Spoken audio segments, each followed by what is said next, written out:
Alright, magandang hapon na ho sa lahat natin ng mga viewers Luzon, Visayas at Mindanao all over the world. Welcome naman sa ating panibagong video, panibagong reaction, mga ka-action, mga kakampeng. O gusto ko lang ho na i-share ho ito sa inyo. Alam ko na napanood nyo na ito at alam ko na napangisi ho talaga kayo dito. Kasi dito nga sa tanong o sa mga tanong nito ni Senator Judge Robin Padilla sa witness na si John Mark Calilong. Hindi ko alam kung pinag-iisipan ba ni Robin Padilla ang kanyang itatanong bago ho siya magtanong. Alam nyo, Senator Robin Padilla, bakit hindi nyo nalang ho gayahin si Senator Lito Lapid? Less talk, less mistake. Hindi yung iwan, para kang mima, may masabi lang.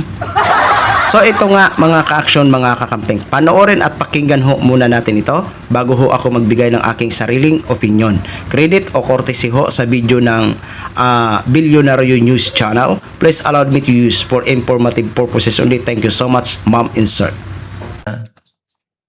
Hindi po naibigay yung original copy nung sinagawang interview kay Vice President Sara Duterte.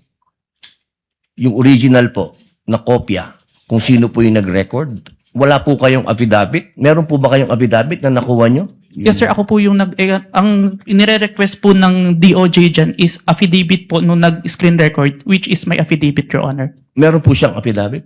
Ako sir, ako po yung nag-execute sir. Hindi po yung mismong tao? Yes po, ang hinihingi po kasi ni DOJ is kung sino yung nag-screen record through OBS sir.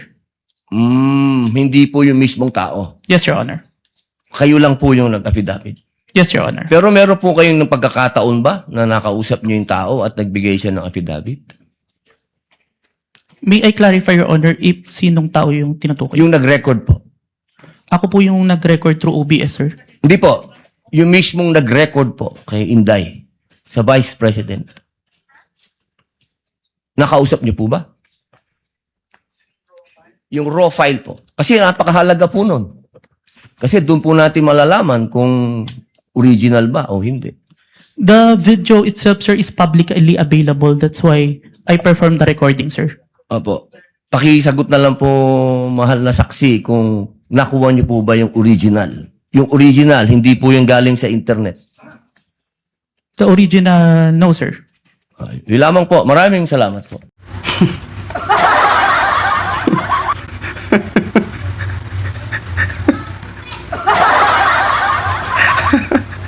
Ewan ko sa Senator Robin. Natawa ako doon sa tanong niya na mayroon ba kayong pagkakataon ba na nakausap yung tao at nagbigay siya ng affidavit?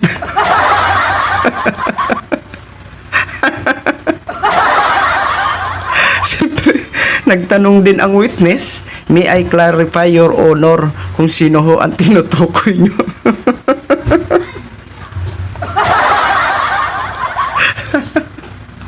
Ang punto kasi dito ni Senator Robin Padilla, ang original, oo. Kung nakuha ba ang original, yung nag-record mismo. Oo.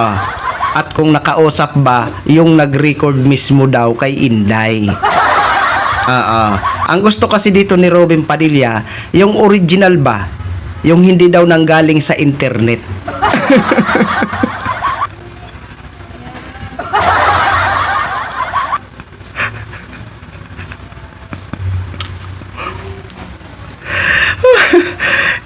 Senator Robin Padilla naman. Hindi nga ho sana yan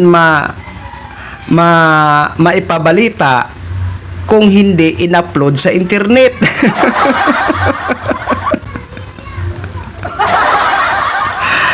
Alam niyo, sa totoo lang, kung hindi ho ako nagkakamali, correct me if I'm wrong. Doon sa nangyari, no? Parang conference ho yun. Parang online conference ho yun. Oo. Kasama yung ilan sa mga supporters ni Vice President Los Tayera. Oo. Kumbaga ito, for example, halimbawa, naka-live ho ako ngayon. Oo. Tapos gumamit po ako ng apps tulad ng OBS, StreamYard, kasi may gusto ho akong kakausapin sa aking live dito sa screen ko mismo na makaakyat ho sila. Oo. So, ibig sabihin, kapag gumamit ho ako ng OBS or any apps at may papaakyatin ako ng mga tao na gusto kong makausap sa live ko dito sa screen ko, ibig sabihin, automatically na gumamit na ako ng internet nun. Oo. At pagkatapos ko mag-live, automatic accessible na po yun in public. Pwede na po yun i-download ng sino man at yun ay original pa rin. Oo. Di ba? Gets nyo?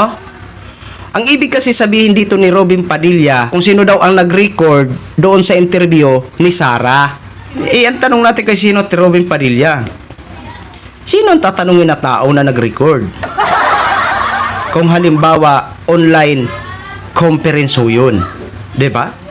Kapag online conference ho yun, automatically gumamit ka ng internet. And then after nun, accessible na yun sa public.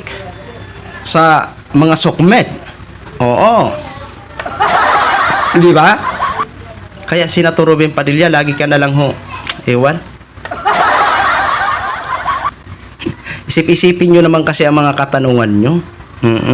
Una-una, hindi naman yun maipabalita kung hindi in-upload. Oo. Kung recorded man halimbawa, tulad ng, halimbawa, may ini-interview po ako, no?